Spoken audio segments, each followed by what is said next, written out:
उत्पत्ती प्रकरण 8. जलप्रलयाचा शेवट. मग देवाने नोहा व तारवात त्याच्याबरोबर असलेले वनपशु आणि ग्रामपशु या सर्वांची आठवण केली. देवाने पृथ्वीवर वारा वाहविला तेव्हा पाणी ओसरू लागले. जलाशयाचे झरे व आकाशाची द्वारे बंद झाली आणि आकाशातून पावसाची झोड थांबली. पृथ्वीवरचे पाणी एकसारखे हटत गेले. 150 दिवस संपल्यावर पाणी ओसरत गेले. 7व्या महिन्याच्या 17व्या दिवशी अरारात पर्वतावर तारू टेकले. 10व्या महिन्यापर्यंत पाणी एकसारखे ओसरत होते व 10व्या महिन्याच्या पहिल्या दिवशी पर्वतांचे माथे दिसू लागले. याला 40 दिवस लोटल्यावर नोहाने तारवास जी खिडकी केली होती ती त्याने उघडली आणि एक कावळा बाहेर सोडिला.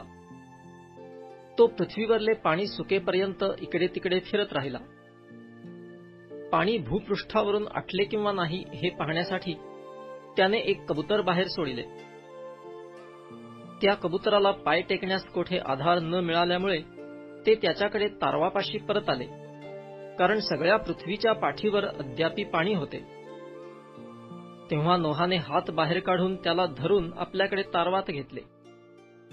त्याने आणखी 7 दिवस वाट पाहून तारवातून त्या कबुतराला पुन्हा बाहेर सोडिले. सायंकाळी ते कबूतर त्याचकडे आले. तो त्याच्या चोचीत जैतून झाडाचे नुकतेच खुडलेले पान आहे असे त्याला दिसले. नोहा त्यावरून समजला की आता पृथ्वीवरचे पाणी आटले आहे. त्याने आणखी 7 दिवस थांबून त्या कबुतराला पुन्हा सोडिले. ते त्याचकडे पुनरपी परत आले नाही. 601व्या वर्षाच्या पहिल्या महिन्याच्या पहिल्या दिवशी पृथ्वीवरचे पाणी सुकून गेले.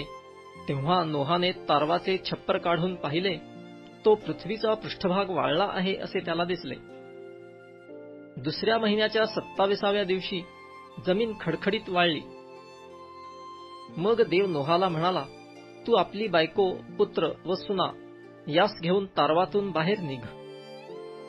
पक्षी, पशु व भूमीवर रांगणारे सर्व यापैकी जे प्राणी तुझ्याबरोबर आहेत त्या सर्वांस बाहेर आण, म्हणजे पृथ्वीवर त्यांची संतती विपुल होईल.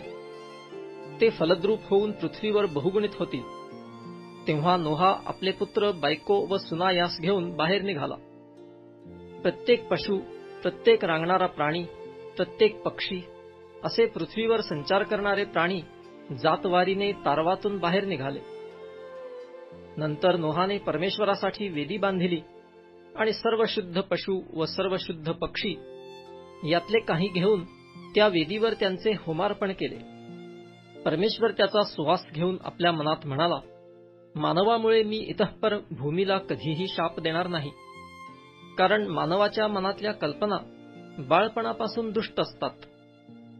तर मी आताच्याप्रमाणे पुन्हा अखिल जीवांचा कधीही संहार करणार नाही. पृथ्वी राहील तोवर पेरणी व कापणी, थंडी व ऊन, उन्हाळा व हिवाळा, दिवस व रात्र ही व्हावयाची राहणार नाहीत.